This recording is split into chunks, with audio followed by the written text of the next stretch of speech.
예수의 부활이란 제목으로 하나님의 말씀 증거하도록 하겠습니다. 구브로에서의 복음 전도 사역을 마친 이제 바울과 바나바는 이제 하나님의 인도하심 가운데 소아시아의 내륙의 중심 도시인 비시디아 안디옥에 와서 이제 복음을 전하는데요. 먼저 유대인 회당에서 유대인들과 이방인들을 대상으로 복음을 전한다고 했습니다. 그리고 그곳에 이제 유대인들이 아무래도 유대인 회당이기 때문에 유대인들이 많아서 이제 그들에게 초점을 맞춰서 복음을 전하는데, 그래서 이스라엘 역사를 이야기하면서 예수의 복음을 전하기 시작하더라는 겁니다. 다시 말해서 애굽의 이스라엘 백성들을 택하셔서 구원해내시고 또 광야에서 그들을 참으신 후에 가나안 땅을 그들에게 기업으로 주신 걸 말씀하고는, 하지만 그런 그들이 하나님을 믿지 못하고 왕을 구하자 그들의 그 연약한 믿음에 따라 그들에게 왕을 주시는데, 첫 번째 왕이 누구라고 했습니까? 사울 왕. 사왕을 주셨고, 하지만 그를 패하시고 대신 또 다른 왕을 세우는데 그가 바로 하나님의 마음에 합한 자 다윗을 왕으로 세우셔서 당신의 백성들을 구원하고 다스리게 하셨다라고 말씀을 하고 있습니다. 하지만 다윗 왕은 진짜 이스라엘을 구원하실 메시아를 예표하는 자라고 했어요.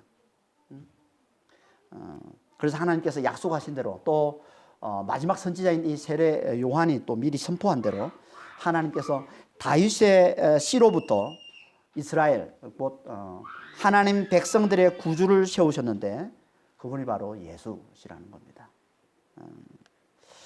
그러니까 하나님께서 당신 백성들에게 세상의 환난과 고통으로부터 죄와 사망으로부터 영원한 구원을 가져다 주실 진짜 왕을 세워주셨는데 그분이 바로 예수시라는 거죠.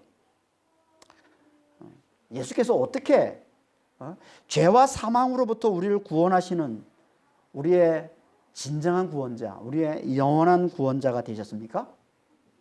죽으시고 부활하심으로. 그걸 말씀하고 있는 게 오늘 본문 말씀입니다. 오늘 본문 26절 이하의 말씀이에요. 26절 한번 보겠습니다. 형제들아, 아브라함의 후손과 너희 중 하나님을 경외하는 사람들아, 이 구원의 말씀을 우리에게 보내셨거늘.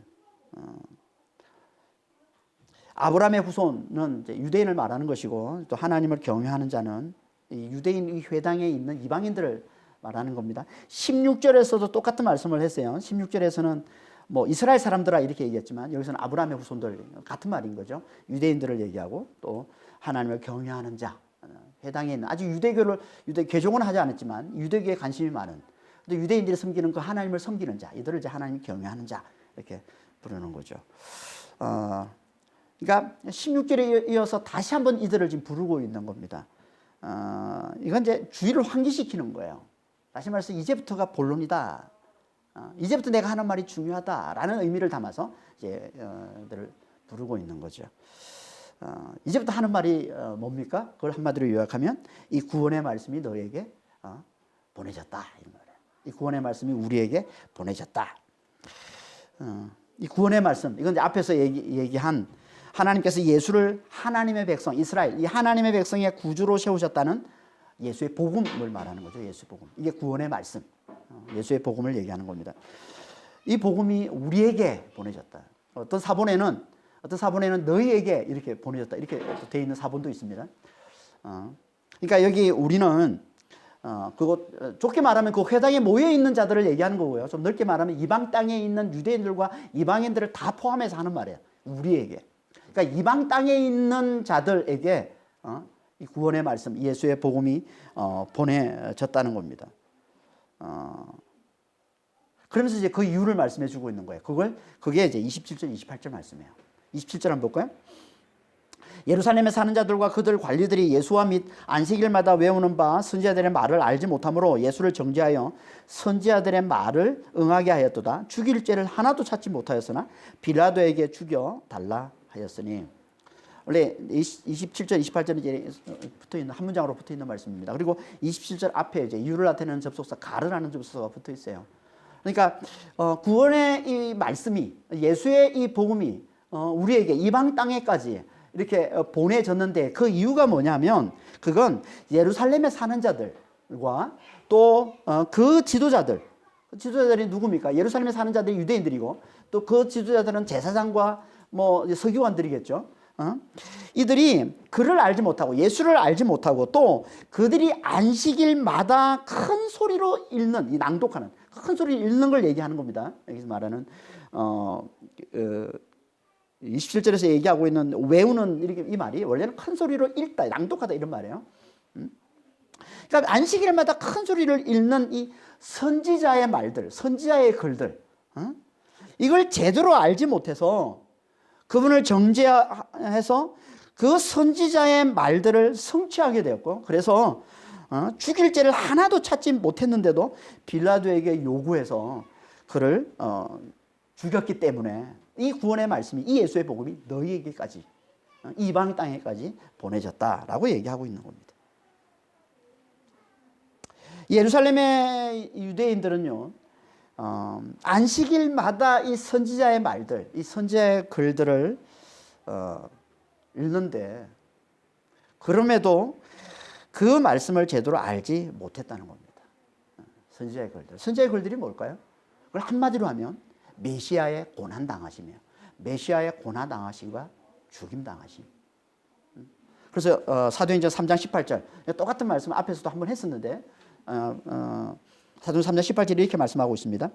하나님이 모든 선지자의 입을 통하여 자기의 그리스도께서 고난받으실 일을 미리 알게 하신 것을 이와 같이 이루셨느니라. 그러니까 선지자의 입을 통해서, 선지자의 글을 통해서 하나님께서 하신 말씀이 뭐냐면 그리스도 메시아 같은 말입니다. 그리스도께서 고난당하실 것을 말씀하셨다는 거예요. 그러니까 구약의 선지자들은 다 그리스도, 곧 이 메시아의 고난당하심과의 죽으심에 대해서 다 말씀하고 있는 거예요. 그 대표적인 선지자가 누굽니까? 이사야죠. 이사야. 그리고 대표적인 본문이 이사야 53장입니다. 그래서 이사야서 53장 5절 6절에 보면 이렇게 말씀하고 있는 거예요. 그가 찔림은 우리의 허물 때문이요, 그가 상함은 우리의 죄악 때문이라. 그가 징계를 받음으로 우리는 평안을 누리고, 그가 채찍에 맞음으로 우리는 나음을 받았도다. 우리는 다 양 같아서 그릇 행하여 각기 제 길로 갔거늘 여호와께서는 우리 모두의 죄악을 거기에 담당시키셨도다. 그리스도, 곧 메시아의 고난당하심, 죽임당하심에 대한 어떻게 보면 가장 잘 보여주는 예언의 말씀인 거죠. 근데 그리스도께서 왜 고난당하신다고 합니까? 우리의 죄와 허물 때문에 고난당하신다는 거죠. 그래서 오늘 본문에서도 28절에 보면은 28절에 보면 뭐라고 그래요? 죽일 죄를 하나도 찾지 못했는데, 그러니까 정확히 말하면 죽음의 이유를 하나도 찾지 못했는데도 빌라도에게 요구해서 그를 죽이게 했다라고 얘기하는 거예요. 그러니까 그분은 아무 죄가 없는데 우리를 구원하시기 위해 우리의 죄를 대신 짊어지고 고난당하고 죽임당하셨다는 거죠. 그래서 그분을 이스라엘의 구주, 하나님 백성들의 구주, 우리의 구주라고 하는 겁니다. 그러니까 구약의 선지자들이 다 이렇게 그리스도의 고난당하실 걸 미리 말씀하셨는데도, 그리고 안식일마다 그 말씀을 계속 읽는데도, 큰 소리로 계속 읽고 하는데도 예루살렘의 유대인들은 깨닫지를 못했다는 거예요. 그 말씀을 이해하지를 못했다는 거예요. 그 말씀을 받아들이지를 못했다는 겁니다. 그 중에서 특히 이사야서 53장, 우리가 방금 읽었던 이사야서 53장 이 말씀은요, 그들이 도저히 이해할 수 없는 너무나 이상한 말씀으로 그들이 여기고 안식일 낭독에서 나중에 재버리고 맙니다. 이사야서 53장 말씀은. 그래서 그들이 매주 이제 안식일마다 읽는 이 선지자의 글, 율법과 선지자의 글, 이걸 이제 안식일 회당에서 매주 읽거든요. 안식일마다. 근데 여기서 이 이사야서 53장은 빼버리죠. 지금도 유대인들 여전히 지금 회당에서 모여서 예배를 드리고 하는데, 지금도 여전히 이제 토라 포션이라고 그래가지고 1년 동안 율법과 선지자의 글을 매 안식일마다 모여서 읽습니다. 그런데 딱 한 군데만 빠졌어요. 한 군데만 그들이 빠뜨리고 안 읽습니다. 그게 이사야서 53장이에요. 물어봐요. 이제 그 유대인들에게 복음을 전하는 전도자들이 가서 물어봅니다. 왜 이사야서 53장 안 읽습니다. 대답을 못해요. 왜 안 읽습니까? 대답을 못해요. 우리 조상 때부터 안 읽었습니다. 그래서 우리도 안 읽습니다. 그렇게밖에 변명 못하는 거예요. 몰라요, 이래. 안 읽어요.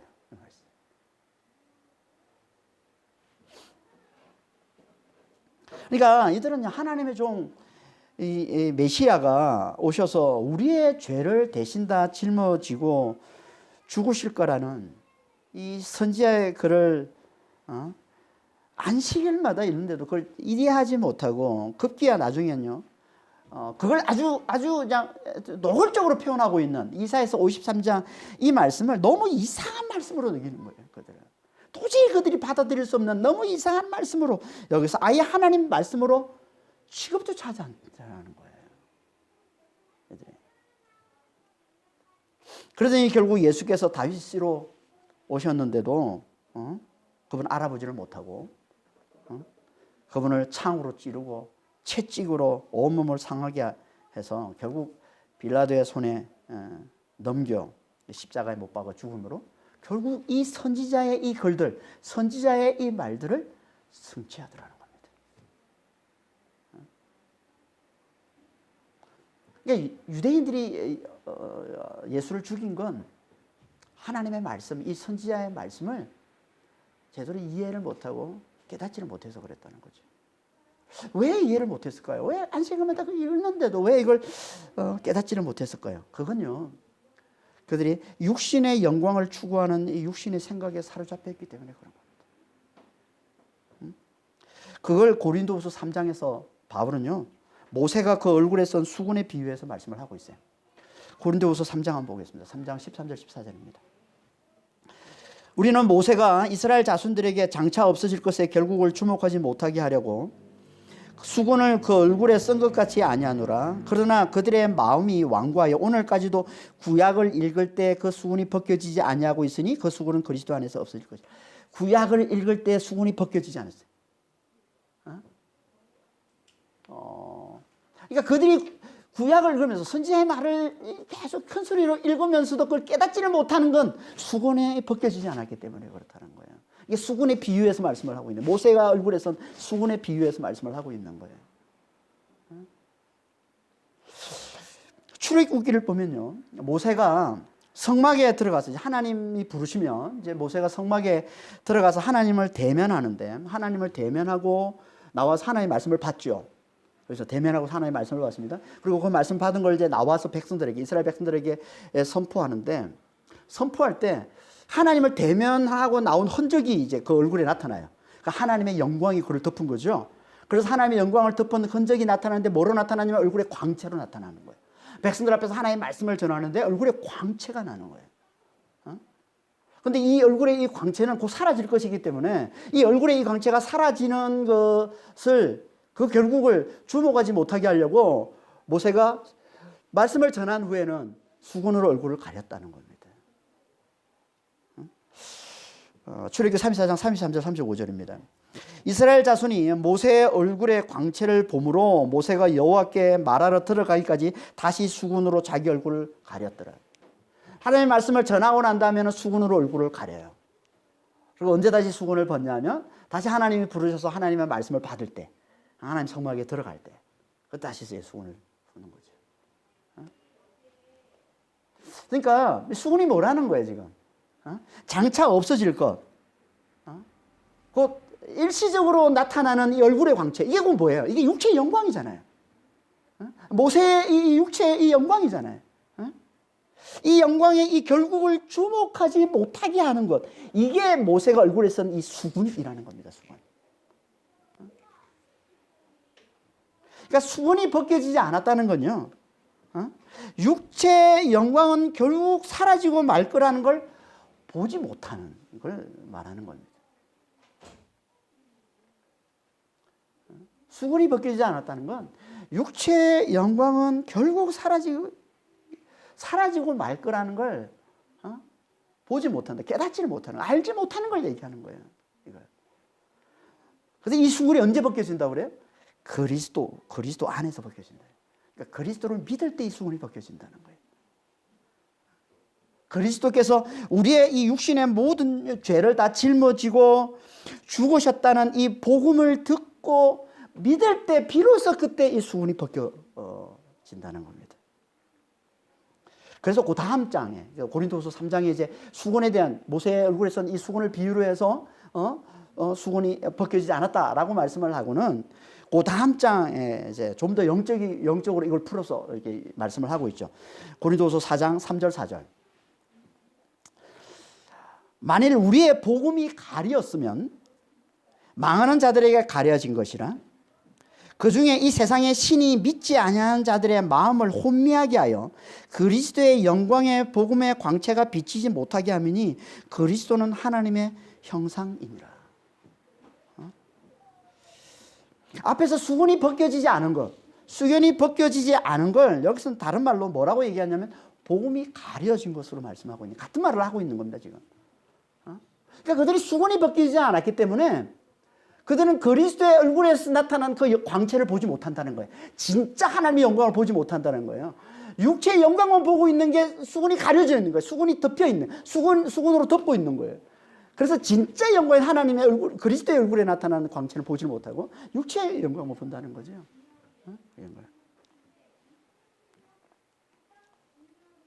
그런데 이 믿지 않는 자들, 이 복음을 믿지 않는 자들, 이 믿지 않는 자들, 이 복음이 가려져 있는데, 이들이. 그러니까 수건이 옆에서 복음이 가려져 있는데, 그 이유를 뭐라고 설명하고 있습니까? 이 세상의 신이 그들의 마음을 혼미하게 해서, 복음이 가려졌다, 이렇게 얘기하고 있죠.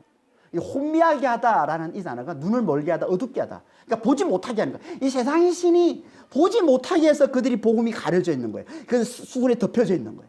여전히 수건을 덮고 있는 거예요, 얼굴에. 눈에 수건을 가리고 있는 거예요. 못 보는 거예요.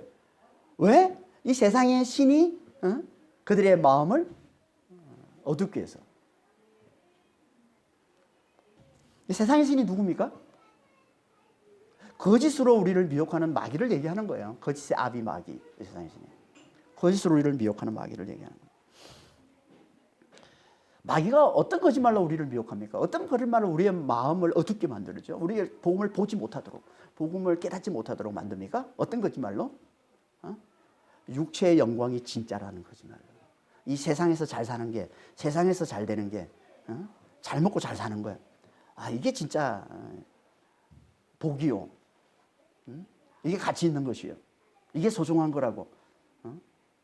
우리를 속이는 것. 이게 마귀가 거짓으로 우리를 미혹하는 거라는 거예요. 이 마귀의 이 거짓에 믿지 않는 자들은 이 거짓말에 미혹되어서 망한다는 거예요.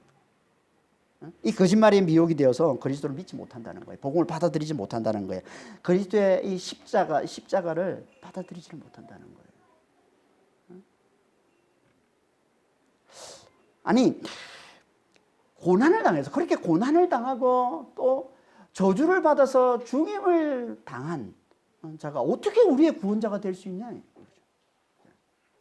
이 가려져 있으니까 이 거짓으로 우리를 미혹하는 이 마귀에게 속아서, 이 사탄에게 속아서, 아, 세상이 진짜인데, 잘 먹고 잘 사는 게 진짜인데, 세상에 성공하는 게 진짜인데, 이 세상의 영광이, 육체의 영광이 진짜인데, 그것으로 우리를 미혹하는 이 거짓말에 속으니까, 이 예수님께서 십자가 달려 죽으시고, 고난당하시고, 죽임당하시는 그 예수, 그분이 우리의 구원자라고 얘기하면, 그걸 받아들이지를 못하는 거야. 이거 말도 안 되는 소리 하지 마라. 어떻게 고난당하신 그분이, 죽음을 당하신 그분이, 저주받은 것, 십자가는 저주를 받은 건데, 하나님께. 저주받은 그 자가 어떻게 우리의 구원자가 될 수 있냐?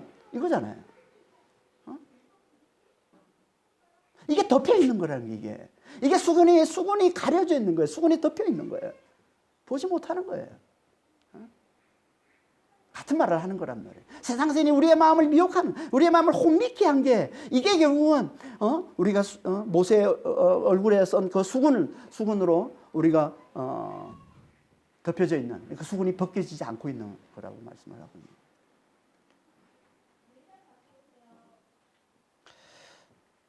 그러니까 이 마귀의 이 거짓에 미혹되어서 육체의 영광에 사로잡혀 사는 이거, 이게 결국은 복음이 가려져 있는 것이고, 우리 수건에 덮여서 복음이 가려져 있는 것이고, 이렇게 복음이 가려져 있는 것들은 아무리 복음을 전해도, 아무리 십자가를 전해도 절대 그걸 받아들일 수가 없다는 겁니다. 그래서 유대인들이 그렇게 선지자의 글을 매 안식일마다 큰 소리로 읽는데도 이걸 못 알아듣고 이해하지 못하고 받아들이지 못하더라는 겁니다. 깨닫지를 못하더라는 거예요. 여러분, 우리도 마찬가지입니다.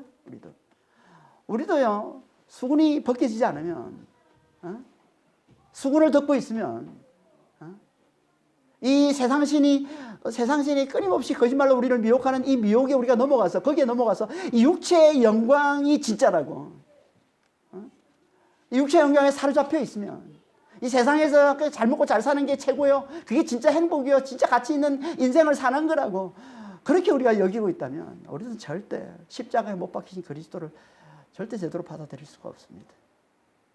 결국 그 십자가에 걸려서 우리는 다 넘어지고 만다는 거예요. 그래서 망하고 만다는 겁니다.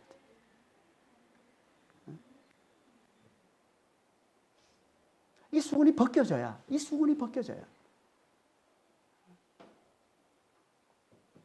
우리가 이 멸망에서 벗어날 수 있는 거예요. 어떻게 우리가 이 수건을 벗겨낼 수 있어요? 어떻게 우리가 이 세상의 신이 우리에게 끊임없이 우리를 속이고 있는 이 거짓말에 우리가 미혹당하지 않고, 어떻게 우리 얼굴이 가려져 있는, 우리 얼굴에 덮고 있는 이 수건을 벗겨낼 수 있습니까? 방법 하나밖에 없습니다. 그리스도의 이 십자가의 복음을 잘 듣는 것 외에는 방법 없어요. 십자가의 복음을 잘 듣고 깨닫는 거에 방법이 없어요. 내가 진짜 죄로 말미암아 죽을 죄인이 맞구나.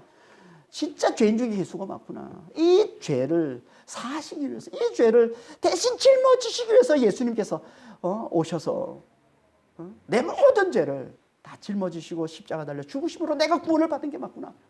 이걸 깨닫는 것 외에는 방법이 없습니다. 그리스도를 굳게 붙드는 것 외에는 방법이 없습니다. 여러분, 이게 십자가의 복음이에요. 여러분, 십자가의 복음을 듣는 자는요, 반드시 자신의 죄인됨을 깨닫게 됩니다. 먼저 일어나요. 십자가의 복음을 깨닫는 사람은, 예수님께서 십자가를 지신 건 우리 죄를 짊어지기 위해 주신 거잖아요.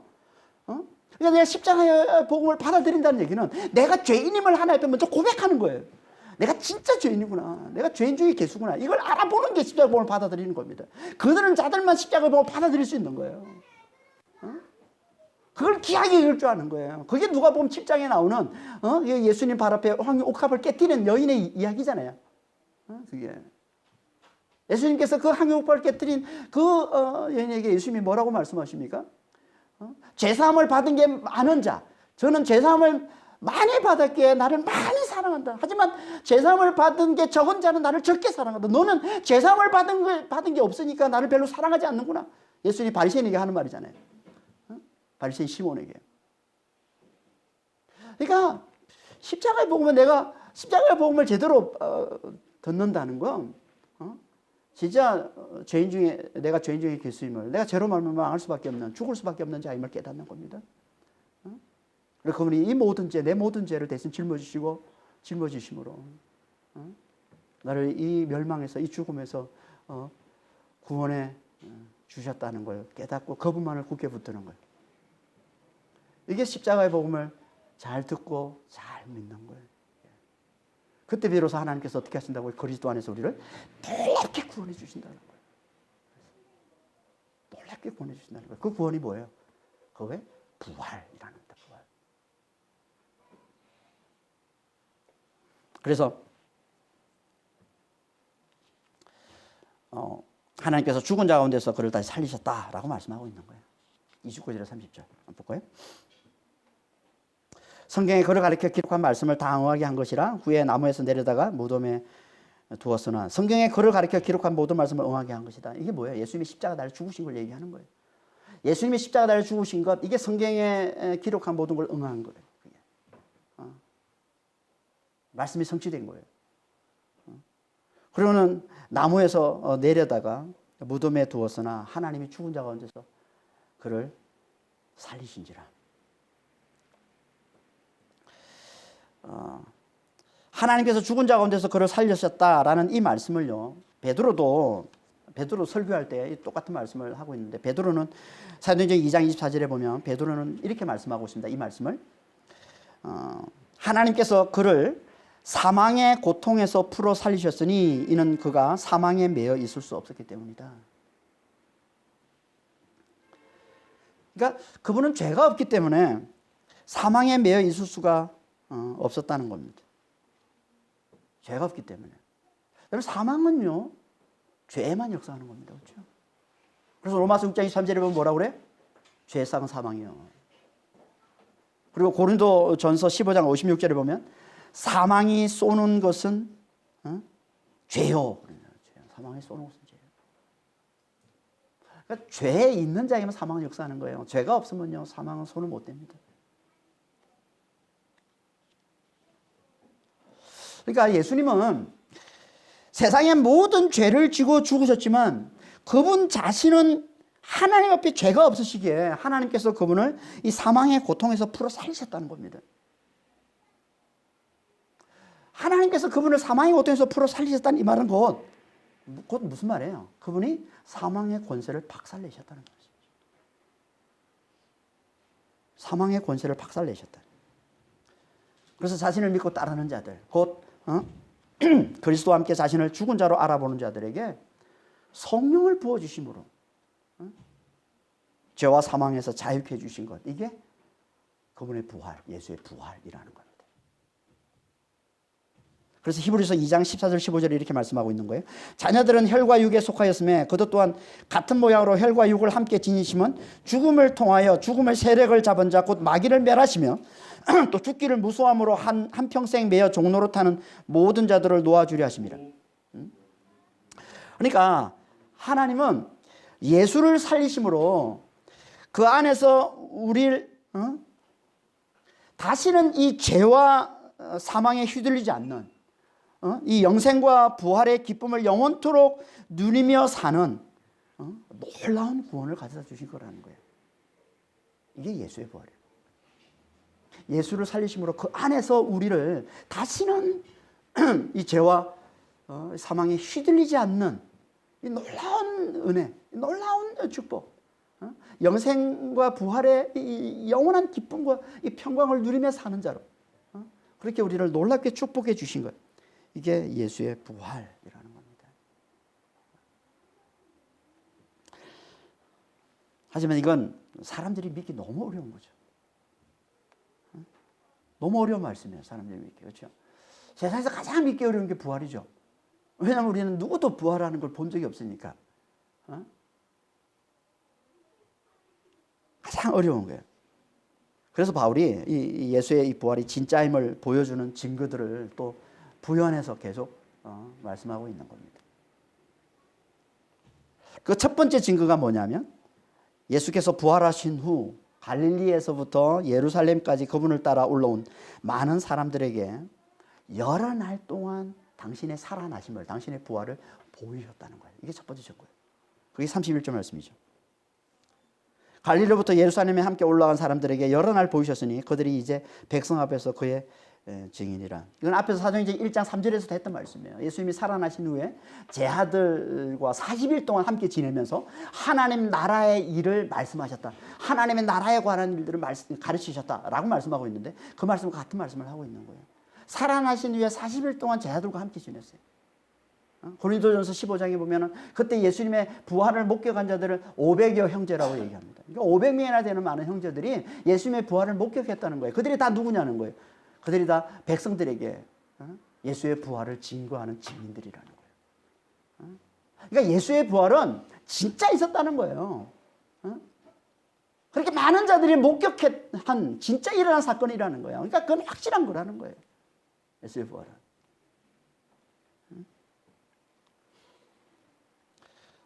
그리고 또 다른 증거들이 있다고 얘기를 합니다. 그게 뭐냐면 하나님께서 친히 말씀을 통해서 그리스도 메시아의 이 부활에 대해서 약속해 주신 거라는 거예요. 말씀을 통해서. 구약 말씀을 통해서. 그걸 말씀하고 있는 게 이제 32절에서 35절까지 말씀입니다. 32, 33절 한번 보겠습니다. 우리도 조상들에게 주신 약속을 너에게 전파하노니 자, 이 500여 형제들, 이게 많은 제자들이, 예수를 따르던 많은 사람들이 예수님의 부활을 목격했고 그들이 또 증인이고 또 우리도 전한다. 우리도 전파한다는 거예요. 뭘 전파하냐면 조상들에게 주신 약속. 이 조상들이 누구겠어요? 이스라엘, 구약을 살았던 이스라엘 백성들을 얘기하는 겁니다. 이 조상들에게 주신 그 약속을 너에게 전한다는 겁니다. 그게 뭐냐면 33절. 곧 하나님이 예수를 일으키사 우리 자녀들에게 이 약속을 이루게 하셨다는 겁니다. 이게 우리 자녀 이렇게 되어 있는데 좀 오해하기 쉬운데 이건 그들의 자녀들인 우리에게 이런 말이에요. 앞에 32절에 우리 조상들에게 된 이 조상들의 자녀들인 우리에게 이런 말이에요. 조상들의 자녀들인 우리에게. 하나님이 예수를 일으키심으로 하나님께서 예수를 다시 살리심으로 그 약속, 조상들에게 하신 그 약속을 그 조상들의 자녀들인 우리에게 하나님이 성취하셨다, 이루셨다. 이걸 너에게 전한다는 거예요. 그러면서 그 약속이 뭔지를 33절 후반절부터 해서 세 번에 걸쳐서 하나님이 약속하신 말씀을 전하고 있습니다. 그 첫 번째가 33절 후반절에 나오는 시편 둘째 편에 기록된 말씀이라는 거예요. 시편 둘째 편, 시편 2장을 얘기하는 겁니다. 시편 2장.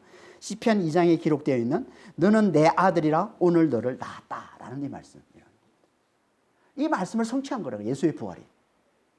원래 시편 2장 7절 말씀인데, 이게 시편 2장 7절 말씀인데, 원래 이 시편 2장의 이 전체 말씀은요, 이런 말씀이에요. 하나님께서 당신의 종 메시아를 세우셔서 세상의 모든 악을 다 멸하시고 그를 믿는 자들로 당신의 나라를 굳게 세우실 걸 말씀하고 있는 게 이게 시편 2장 말씀이에요. 2장 말씀. 근데 이 말씀을 바울은 지금 예수의 부활을 약속하신 말씀으로 인용하고 있는 거예요. 그러니까 예수의 부활이 곧 뭐라는 겁니까? 예수의 부활이 곧 하나님께서 세상의 악을 다 멸하시고, 이런 세상의 악 중에서 가장 큰 악이 뭐예요? 가장 강한 악이 뭐예요? 가장 큰 악, 강한. 그게 사망이잖아요, 사망. 사망. 그래서 고린도서 15장 25절 26절에 이렇게 말씀하고 있는 거예요. 그가 모든 원수를 그 발 아래 둘 때까지 반드시 왕노릇 하시리니 맨 나중에 멸망받을 원수는 사망이니라. 사망이 제일 강한 악이에요. 근데 부활이 뭐예요? 사망을 박살내고 사망을 깨트리고 나온 게 부활이잖아요. 그러니까 세상의 모든 악을 멸하시고 하나님 나라를 굳게 세우신 게 이게 뭐예요? 이게 예수의 부활이라는 거예요. 예수의 부활이 이 약속의 말씀, 이 시편 2장에 나오는 이 약속의 말씀, 하나님께서 메시아를 세우셔서 세상의 모든 악을 다 멸하시고 당신의 나라를 굳게 세우실 거라고 하나님이 약속하셨는데, 이 약속을 성취한 말씀이, 성취한 게 뭐냐면 그게 예수의 부활이다라고 말씀하고 있는 거예요. 그게 예수의 부활을 약속하신 것이고, 그리고 예수님께서 부활하심으로 이 약속을 성취하셨다라고 말씀합니다.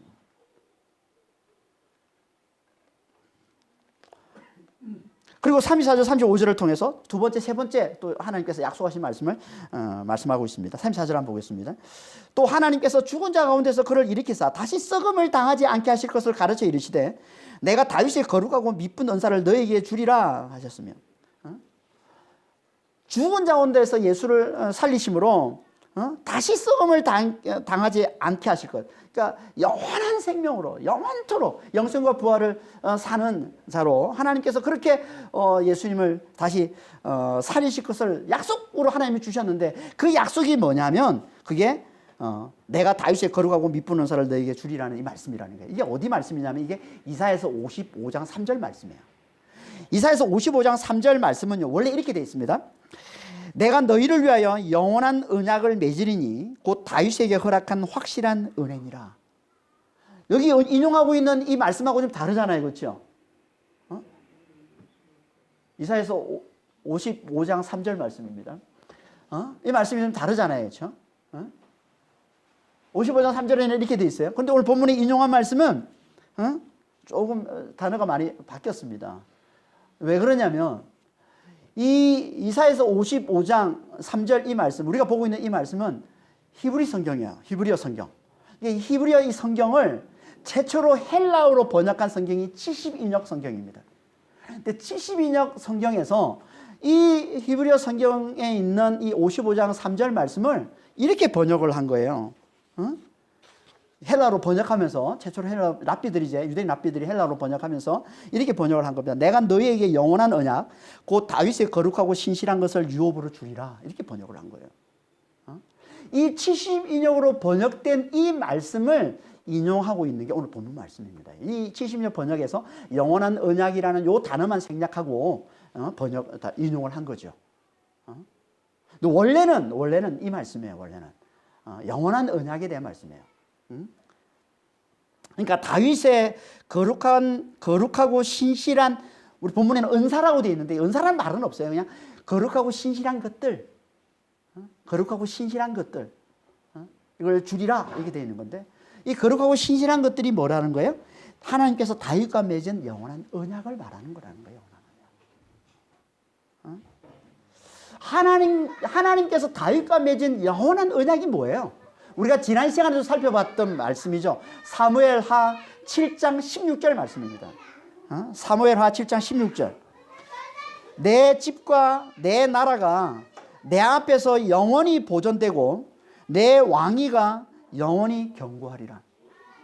이게 사무엘하 7장 16절 말씀. 이게 하나님께서 다윗과 맺은 영원한 언약. 이게 곧 다윗의 거룩하고 신실한 것들이란 말이에요. 영원한 언약을 얘기하는 겁니다. 그런데 우리가 지난 시간에 살펴봤지만 사무엘하 7장 13절에서 16절 이 말씀, 하나님께서 다윗에게 주시는 언약이지만 실제로는 이 언약이 누구의 언약이라고 했습니까? 메시아의 언약이라고 그랬죠. 이 언약은 하나님께서 메시아의 나라를 영원토록 견고하게 세우실 것을 약속해 주신 메시아의 언약이라고 했습니다. 그래서 바울이 예수의 부활을 이 언약의 성취로 말씀합니다. 예수의 부활을. 예수의 부활이 곧 뭐라는 거예요? 메시아의 나라, 그리스도의 나라가 영원토록 견고하게 선 거라는 거예요. 의와 평강으로 다스리시는 그리스도의 나라, 이 메시아의 나라가 영원토록 견고하게 선 거, 이게 예수의 부활. 그러니까 다시는 사망이 없는 이 부활을 사는, 이게 결국은 영생의 이 의와 평강을 영원토록 누리는 하나님 나라를 사는 거라는 거예요. 예수의 부활이 이 언약의 성취라는 겁니다. 그리고 예수의 부활에 대해서 하나님이 또 약속의 말씀을 주셨는데 그게 35절 말씀입니다. 또 다른 시편에 이르시되 주의 거룩한 자로 썩음을 당하지 않게 하시리라 하셨나니, 이 말씀은 시편 16장 10절 말씀이에요. 시편 16장 10절. 주께서 내 영혼을 소홀히 버리지 아니하시며 주의 거룩한 자로 멸망시키지 않으실 것입니다. 이 말씀, 이것도 예수의 부활에 대한 약속의 말씀인 것이고, 예수님께서 부활하심으로 이 약속의 이 말씀을 성취하신 거라는 겁니다. 그런데 잘 보면 이 말씀들이 다 하나님께서 다윗에게 주신 말씀입니다. 그렇죠? 다윗에게 주신 말씀이죠. 시편 2장도 마찬가지고 다윗의 시편이거든요. 시편 2장도 다윗에게 주신 말씀이고요. 그리고 이사야서 55장 3절도 다윗의 거룩하고 신실한 것들, 다윗과 맺은 영원한 언약이니까. 그리고 시편 16편 10절 이 말씀도 내 영혼을 소홀히 버리지 않으시고, 내 영혼, 다윗에게 하나님 주시는 거거든요. 내 영혼. 그러니까 얼핏 보면 이건 그냥 다 역사적 인물, 이 다윗 왕에게 하나님이 하신 말씀처럼 보이는 겁니다. 하지만 아니라는 거예요. 역사적인 인물 다윗 왕은요, 하나님의 뜻에 따라 살다가 하나님을 섬기다가 죽어서 그 조상들과 함께 묻혀서 썩음을 당했다라고 말씀하거든요. 그게 36절 말씀이에요. 다윗은 당시에 하나님의 뜻을 따라 섬기다가 잠들어 그 조상들과 함께 묻혀 썩음을 당했다. 그러니까 이거는 다윗에 대한, 역사적인 인물인 다윗에 대한 예언의 말씀이 아니라는 거예요. 그럼 누구라는 거예요? 다윗이 예표하는 자. 하나님께서 다윗을 통해서 다윗을 예표로 들어서 쓰시는 자. 그분이 누구예요? 그분이 하나님께서 그분을 살리셨고 그분은 절대 썩음을 당하지 않는다고 얘기하는데 그분이 누굽니까? 그분이 예수시라는 거예요. 그러니까 이 말씀들은 다 예수의 부활에 대한 약속의 말씀인 것이고 예수님께서 부활하심으로만 이 약속을 다 성취하신 거라는 거예요. 하나님께서 그렇게 구약에서 예수의 부활에서 계속 강조해서 하나님께서 계속 말씀해 주셨고 그 하나님께서 약속해 주시고 말씀하신 그것을 예수님이 부활하심으로 말미암아 그 약속을 완전히 성취한 것이다. 그러니까 예수의 이 부활은 진짜 있었던 거라는 거예요. 이거는 진짜라는 거예요. 예수의 부활은. 하나님이 살아계신 것처럼 하나님의 말씀이 진리인 것처럼 하나님이 약속하신 이 말씀이 성취해낸 예수의 부활도 진리라는 거죠. 그건 진짜라는 거죠. 그래서 이걸 거듭거듭 강조해서 바울이 말씀을 주고 있는 겁니다. 예수께서 죽은 자 가운데 살아나신 건 진짜야. 하나님께서 그분을 살리셨어. 그리고 그분 안에서 우리도 그분을 믿는 우리도 다 하나님께서 다시는 사망이 없고 다시는 슬픔이 없고 고통이 없는, 다시 말해서 영원토록 영생과 부활의 이 기쁨, 이 평강, 이 여유를 영원토록 누리며 사는 이 놀라운 은혜, 이 놀라운 축복을 하나님께서 예수의 부활 안에 담아서 우리에게 주신 거야 라고 말씀하고 있는 겁니다. 이게 예수의 부활이라는 거예요. 이게 예수의 부활.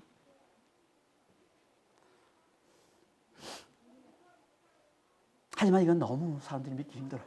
아무리 이렇게 많은 사람들이 목격했어, 500의 형제가 목격했어, 예수님이 부활하신 거, 그 갈릴리에서 따라온, 그래서 예루살렘에 따라온 그 수많은 사람들, 그 500여 명이나 되는 그 수많은 형제들이 예수의 부활을 목격했어, 그들이 다 증거하고 있어 라고 얘기하고, 하나님이 구약에서 예수의 부활에 대해서 얼마나 자주 얼마나 하나님께서 강조해서 여러 번 얘기했는지 몰라. 그 말씀이, 그 약속의 말씀이 다 성취된 거야. 그 예수의 부활은 진짜 있었던 이고 진짜 일어난 사건이고 하나님의 놀라운 축복이야 라고 얘기를 해도 이걸 믿기가 너무 어려운 거죠.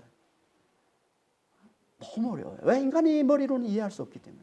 인간의 머리로는 받아들일 수가 없어요. 예수의 부활을. 죽은 자가 살아난다는 것은 인간의 이 이해를 초월하는 거예요.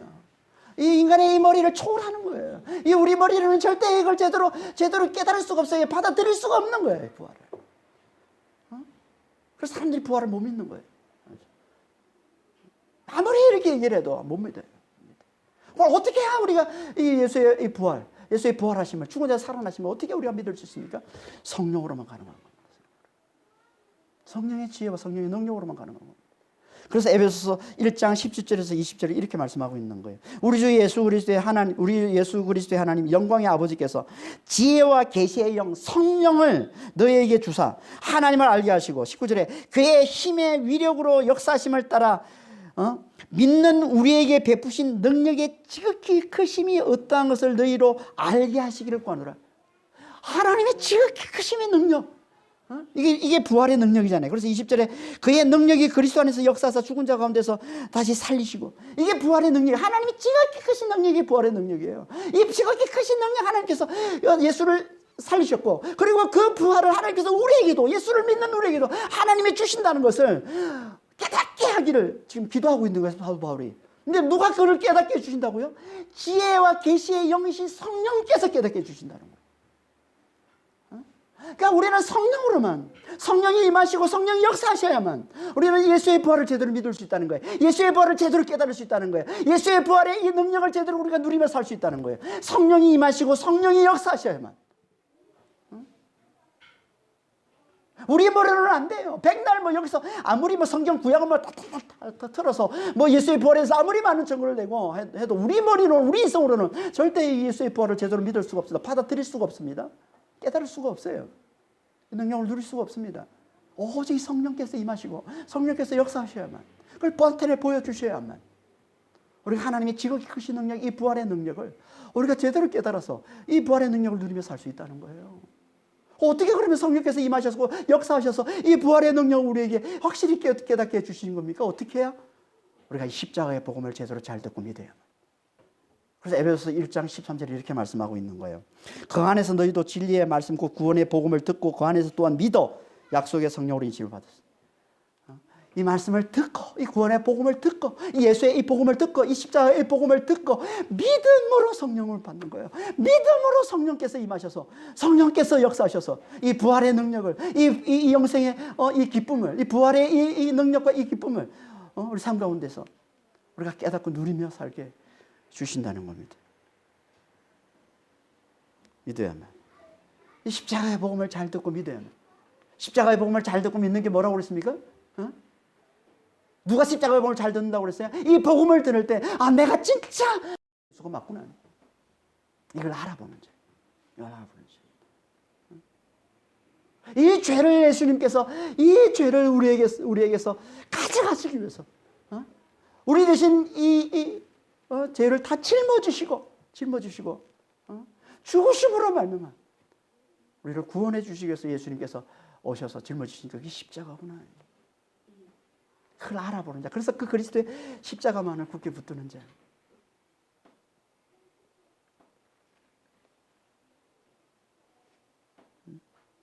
그들에게만 성령께서 임하셔서 이 부활의 능력을 맛보고 누리게 해주신다는 겁니다. 그들에게만. 그래서 바울이 그런 거예요. 고린도 전서 2장 2절에 보면 뭐라고 그래요? 나는 십자가에 못 박히신 그리스도에는 아무것도 알지 아니하기로 작정했다. 그러니까 그 3절부터 뭐라고 말씀하고 있냐면 성령이 내가 그리스도 십자가에는 아무것도 알지 아니하기로 작정했다고 하니까 3절부터 성령께서 나타나셔서 성령께서 능력으로 나타내시고 지혜로 나타나셔서 복음을 전하게 했다는 거예요. 고린도 교회에. 그래서 내게 성령이 나타나신 것이다. 성령의 능력이 나타나고 성령의 지혜가 나타난 것이다. 라고 말씀하고 있는 거예요.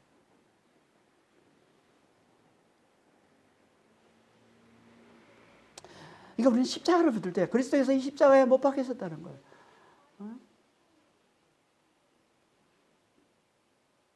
우리 죄를 다 짊어지시고, 다시 말해서 우리와 함께예요. 우리와 함께 그분이 십자가에 못 박히셨다는, 그리스도 안에서 내가 죽었다는, 그리스도와 함께 내가 죽은 자라는 이 십자가의 복음을 우리가 잘 듣고 잘 깨달을 때 그때 성령이 임하시는 겁니다. 그래서 그리스도만 굳게 붙들 때, 내가 죽었으니까 그리스도를 붙드는 거죠. 여러분, 내가 죽지 않으면 그리스도를 우리가 어떻게 붙듭니까? 내가 죽었으니까 그리스도를 붙드는 거예요.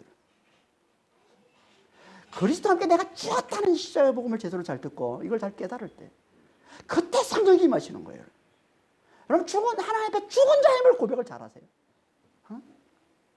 이 십자가의 복음을 잘 깨달은 자는요, 자신이 그리스도와 함께 죽은 자임을 잘 고백하는 자입니다. 죽은 자임을 잘 고백하는 자에게 성령이 임하시는 거예요. 하나님, 저는 죽었습니다. 제가 할 수 있는 건 없습니다. 여러분, 이걸 다르게 말하면 이게 하나님의 긍휼을 구하는 거예요. 주여 불쌍히 여기시고 주여 긍휼히 여겨주소서라는 이 예수님 앞에 나와서 긍휼을 구한 바디메오 소경처럼 수많은 예수 앞에 나온 자들이 다 예수님으로부터 놀라운 은혜를 입은 자들이 다 뭐예요? 긍휼을 구한 거 아니에요. 이게 긍휼을 구하는 거예요. 십자가의 복음을 잘 붙드는 게, 내가 그리스도와 함께 죽은 자라는 고백하는 거, 내가 할 수 있는 아무것도 없다고 고백을 하는 것. 오직 그리스도의 은혜가 아니면, 주님의 은혜가 아니면, 주님의 사랑이 아니면, 주님의 도우심이 아니면 아무것도 할 수 없다고 고백하는 이 십자가의 이 복음을 잘 붙드는 이것이 우리에게 성령이 임하셔서 우리 삶 가운데 부활의 능력을 맛보여주시고 누리게 해주시는 비결이라는 겁니다. 이게.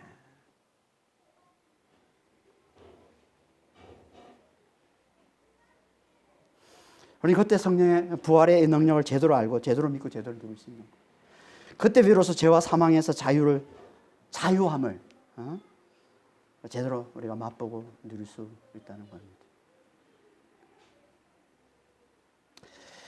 지금 신종 코로나 바이러스 때문에 전 세계가 지금 난립니다. 난리.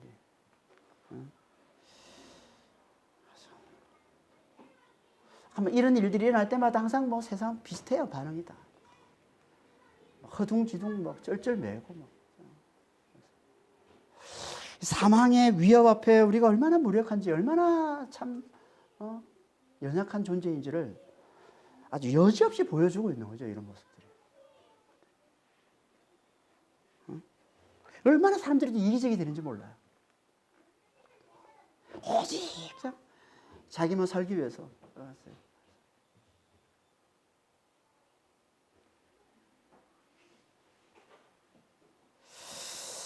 여러분, 믿는 자는요, 위기 때 본색을 드러냅니다. 평상시 때 잘 나갈 때는요, 믿는 자 안 믿는 자 표가 별로 없어요. 다 친절하고요. 다 잘 대해주고요. 다 뭐 이렇게